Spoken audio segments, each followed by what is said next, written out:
하셨어요?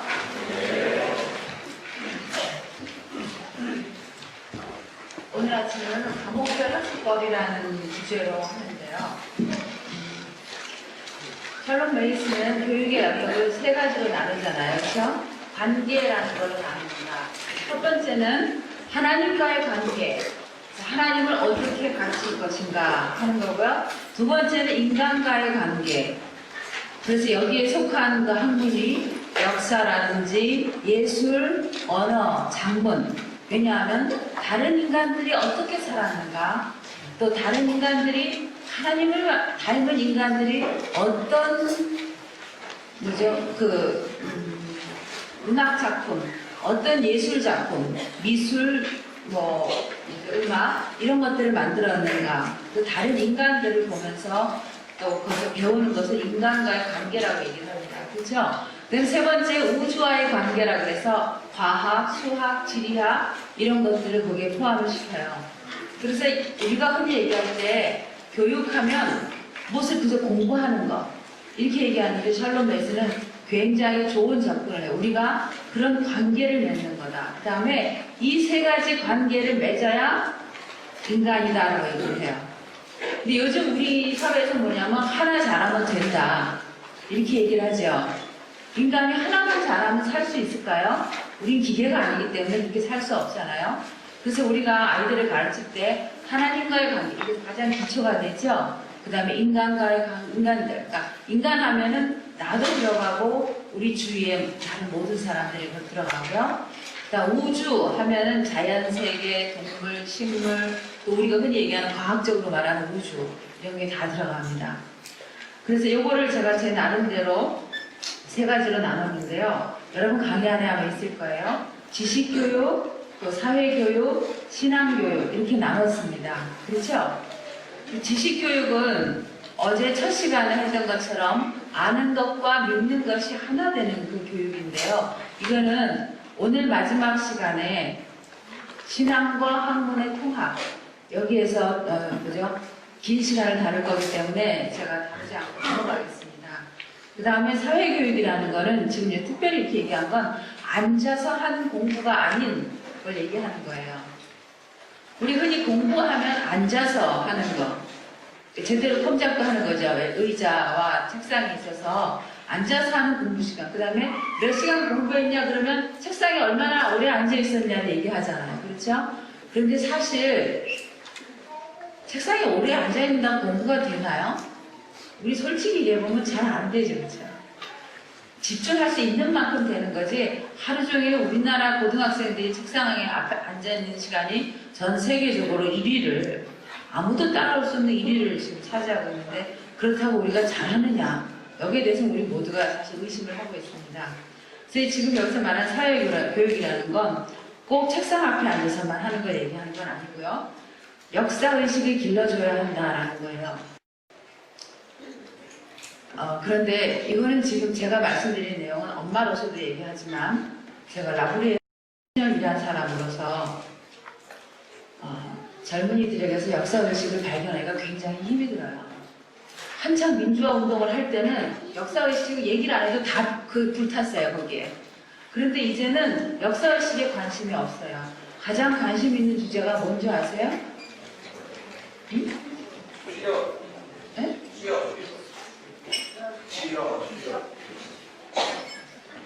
네. 그 다음에 제가 지금 말씀드린 건 그거보다 더 작은 건데요. 성형수술을 어디까지 해도 되는가? 그거 물어보러 라브리에 왜 오는지 모르겠지만 그러니까 내가 신앙은 있는데 성형수술을 하고 싶잖아요. 요즘 압구정동에 가면 여름방학에 여기 붕대 붙이고 다니는 사람은 수두룩하다 그러더라고요. 왜냐면 했기 때문에. 그래서 그걸 물어보러 라브리까지 참 와야 된다는 사실이 가슴 아프죠. 요즘은 역사, 다른 사람 관심 없어요. 그것도 특히 외모에 관심이 있는 거야. 나의 하나님이 보신다는 중심에는 관심이 없고 하나님이 안 보신다는 외모에는 굉장히 관심이 있어요. 왜냐하면 또 맞는 말이 하나 있는데 사람들은 외모를 보니까 역사의식이 길러주는 것이 굉장히 중요합니다. 그런데 우리 역사의식 하면은 우리가 흔히 어떤 사람을 얘기하는 위인전에 나오는 사람을 예를 들지요. 또 성경에서도 그 성경 위인이라고 하는 사람을 예를 듭니다. 근데 성경 위인은 참 감사하게도 너무 현실적인 거예요. 성경 위인 중에 언제나 죄 한 번도 안 지은 위인은 안 나오죠. 우리가 가장 큰 위인이라고 얘기할 수 있는 다윗을 들어보면 우리가 정말 다윗을 닮고 싶지만 안 닮고 싶은 게 많죠. 첫 번째 뭘 안 닮고 싶으세요? 여자. 그렇죠? 그 다음에 다윗이 솔직히 죄를 많이 지어서 이 사람은 한 번 죄를 지으면 자기는 안 죽고 다른 사람이 그냥 죽는 거예요. 백성들이. 인구조사 수만 명. 또 무슨 압살롬하고 전쟁하면 또 막 죽는 거예요. 성경은 위인이지만 그 사람을 아주 굉장히 냉철하게, 객관적으로, 현실적으로 사실 분석을 해줘서 굉장히 감사한데요. 그러면 애들이 하는 말이 나는 그런 위인은 되고 싶지 않은데요. 혹시 그런 자녀를 키워보신 적 있는지 모르겠어요. 요즘 애들이 거의 관심이 별로 없거든요. 그럼 그때 뭘 얘기해줘야 될까요? 너는 그런 위인은 아니라도 하나님 나라의 이름이 적혀있는 그런 위인이어야 되는 거예요. 그 다음에 지금 2010년이면 2010년 그 긴 역사 중에 2010년 바로 이 순간 다른 나라도 아니고 대한민국, 그것도 저희 같으면 그 흔한 도시도 아니고 대한민국에서 가장 낙후된 양양, 이게 사는 네가 해야 할 일이 있는 거예요. 시골에 사는 사람들을, 시골에 사는 학생들은 패배의식이 이미 가득 차 있어요. 우리는 안 돼. 우리는 안 된다고 생각해요. 저 령을 넘어서 서울로 진출하는 건 양양 전체에서 1년에 1명, 아니 2명이에요. 강원도를 넘어서 서울로 진출하는 건 1년에 1명? 정말 하늘의 별따기예요. 강원도에서도 할 수 있는 게 뭘까요? 농사 짓고, 아버지 가게를 이어갖고, 아니면은 콘도나 이런 데서 미니스커트 입고 어서오세요 하는 그게 그 아이들의 꿈이에요. 도시에 사시는 분들은 아마 상상하기 힘들 거예요. 전 세계, 세계를 바라보아라. 세계가 어디 있어요? 그냥 보기 다한 거예요. 그런데 역사의식을 심어줘야 돼요, 그 아이한테. 도시에 사는 사람이라고 더 나은 건 없지만, 일단 보이는 게 좀 많기 때문에 아마 좀 나을 거라고 생각하지만, 그렇지만 그 안에서 내가 지금 이 땅에서 하나님의 뜻대로 살아가는 이것이 얼마나 역사적으로 중요한지, 하나님 나라와 이 나라의 역사에, 전 인류 역사에 나라는 조그마한 사람이 살아가는 것이 얼마나 중요한지를 아이들이 깨닫도록 아주 긍지를 심어주세요. 어느 학교를 가든지 상관없고, 내가 어디 살든지 상관없고, 내가 지금 땅을 파고 있어도 아무 문제 없는 거예요. 나는 지금 굉장히 중요한 일을 하고 있다는. 그 다음에 내 선택을, 죄를 지을 선택을 할 것이냐, 아니면 죄 짓지 않는 선택을 할 것이냐, 이것이 역사에 얼마나 큰 영향을 미치는지 아이들한테 심어줄 필요가 있어요. 그 다음에 기독교 윤리를 실천하는 것도 훈련을 해야 되거든요. 그런데 우리가, 이것도 제가 라구리에 있는 사람으로서 얘기를 하자면, 많은 그 그리스도인 부모님들이 죄를 처리하는데 우선순위를 두세요. 그래서 하나님의 사랑을 나타내는데 굉장히 인색하세요. 제가 바로 그렇다는데, 또 하나님의 사랑을 나타낸다고 많이 하시는 분들 중에는 죄를 아주 가볍게 여기시는 분들이 상당히 많아요. 죄를 실수라고 말하면서. 죄와 실수는 다르잖아요. 근데 죄를 실수라고 말하는 게 요즘 풍조거든요. 그래서 그렇게 하시는 부모님들이 있는가 하면, 또 그렇게 말하는 교회가 있는가 하면, 그래서 동성애자가 라구리에 왔었는데, 저희 가끔 동성애자들이 많이 오는데, 그 중에 한 사람이 한 말이, 자기는 한 번도 교회에서 동성애가 죄라고 말하는 걸 들어본 적이 없대요. 그 죄라고 만약에 자기가 알았더라면 자기가 이 정도로 빠지진 않았을 거라고 얘기하는 사람이 있었어요. 이런 경우에는 죄를 얘기하지 않은 그런 극단적인 케이스가, 또 하나 예수 믿는 가정에서 자랐는데 하나님을 버린 많은 청년들의 그 부모님 가 죄에만 너무 관심이 많았던 거예요. 그래서 그 아이가 가지고 있는 장점, 그 아이가 가지고 있는, 그 아이가 정말 아주 풍성히 가지고 있는 하나님의 형상, 이런 것은 눈을 감아버린 거죠. 얼마나 우리가 불공정하게 아이들을 보고 있는가 하는 거를 제가 지금 말씀을 드리는 건데요. 사실 쉽지 않더라고요. 부모님들한테 물어보시면 왜 다른 데서 다 같은 아이 없다고 얘기할 때 부모님 뭐라고 그러세요? 걔는 이러이러한 걸 못하거든요. 이렇게 얘기해요. 부모님 눈에는 애 못하는 것만 보이는 거예요. 잘하는 건 안 보이는 거죠. 근데 남이 볼 땐 잘하는 걸 보고 있으니까 얼마나 나도 내 자식 저랬으면 좋겠다 이렇게 얘기를 해요. 근데 제가 참 늦게 깨달았는데 내가 내 자식 하나를 하나님이 보시는 것처럼 잘하는 거 못하는 거 이거를 공평하게 봐주고 있지 못하다는 거를 제가 발견했어요. 그러니까 아이 입장에서 굉장히 억울한 거죠. 나는 이런 거는 못하지만 저거는 잘하는데. 그래서 마찬가지로 기독교의 균형을 잃어버리면 사람을 놓칩니다. 저희 라브리에는 그 놓친 사람들이 와요. 여기서도 기독교가 아니면, 진리가 아니면 이제 버리려고 이러는 사람들이 라브리에 많이 오기 때문에 제가 특별히 부탁을 드리는 건 제가 20년 동안 그 뒤치다거리를 해왔기 때문에 여러분들한테 부탁을 드립니다. 여러분은 하나님을 버리는 청년을 많이 보지 못했을 거예요. 그 다음에 겉으로는 부모님의 체면 때문에 교회에 다니지만 속으로 안 믿고 있는 자식들이 얼마나 많은지 모르실 수도 있어요. 부모님이 목사님이기 때문에 내가 예수 안 믿은 지 13년이 돼도 이제 얘기하는 자식들이 있다는 거를 혹시 아세요? 그걸 결혼할 때야 얘기할 수 있는 자식.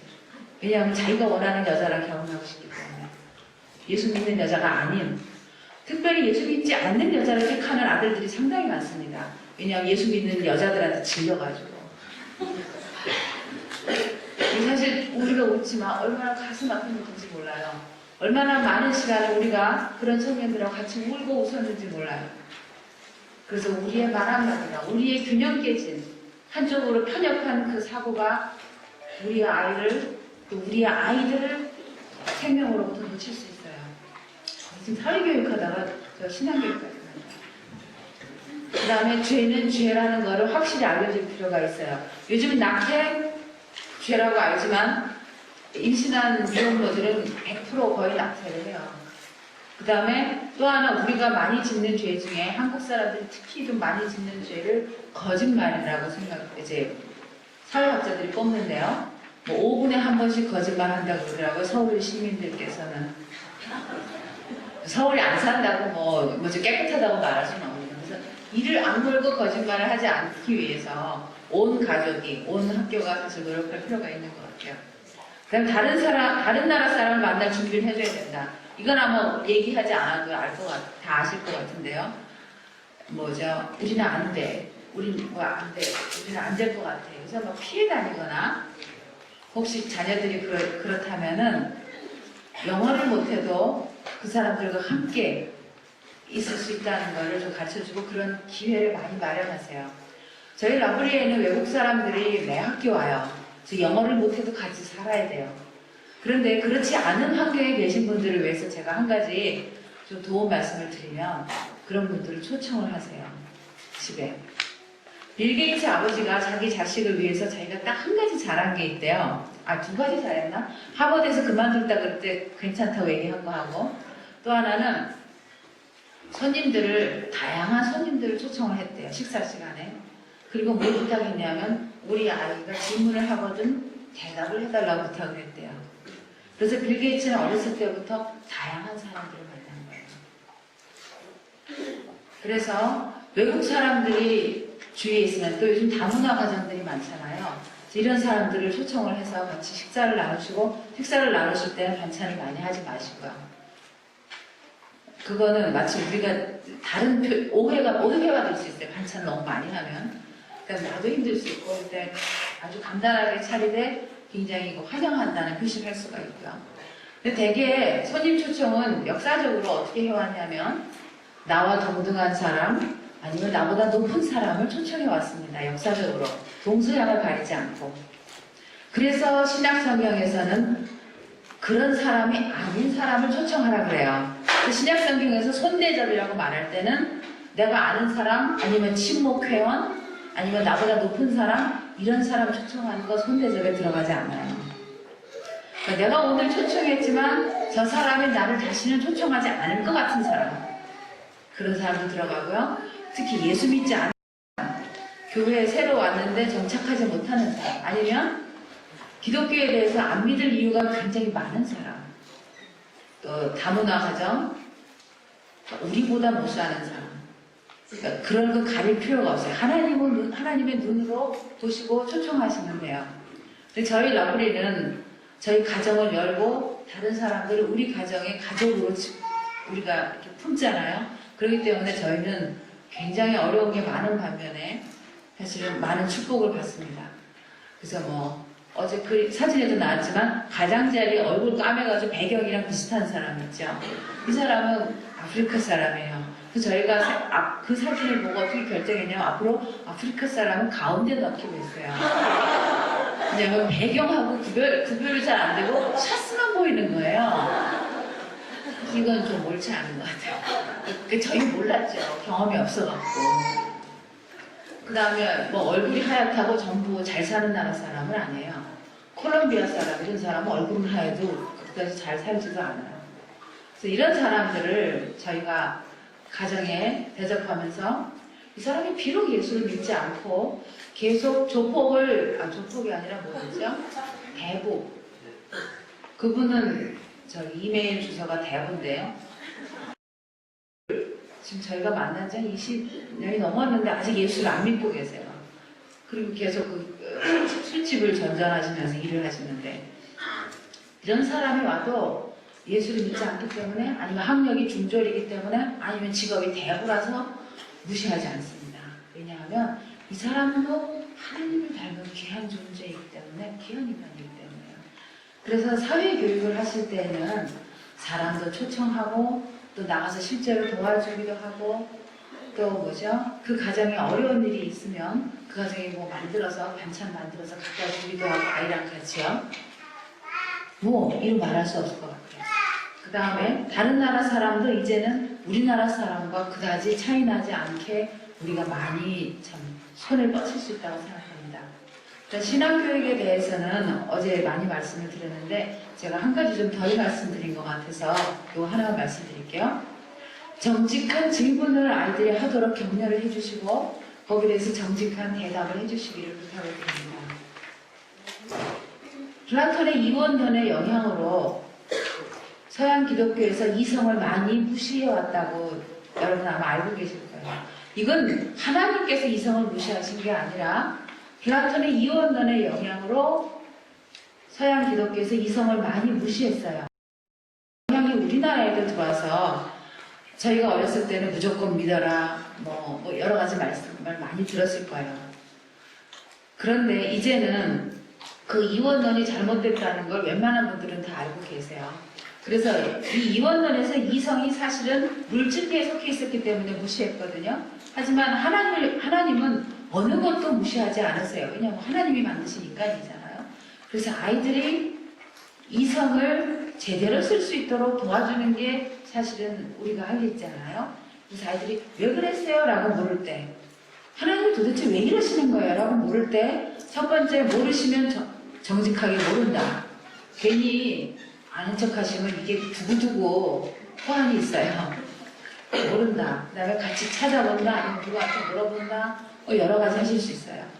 그래서 정직한 질문을 하도록 격려를 해주시고 거기에 대해서 정직한 대답을 해주시면 좋겠습니다. 하나님은 선하시다면 왜 이렇게 악이 많은가요? 왜 우리가 기도를 해도 우리 할머니는 돌아가시나요? 별별 질문이 많잖아요. 그렇죠? 저희 딸이 한 질문 중에 저희 남편이 40살에 목사 안수를 받았어요. 그런데 그 전에 맨날 간사님이라고 그러다가 목사 안수 딱 받는다고 사람들이 목사님 하니까 저희 딸아이가 식탁에서 그러더라고. 아빠, 간사가 높아요? 목사가 높아요? 이게 굉장히 중요한 질문이에요. 그렇죠? 그래서 이제 너는 어떻게 생각하니까 저는 간사나 목사나 똑같은데 왜 사람들이 오늘부터 목사님이라고 부르는지 모르겠어요. 근데 저희 라프리에서는 목사님이라고 자꾸 부르시면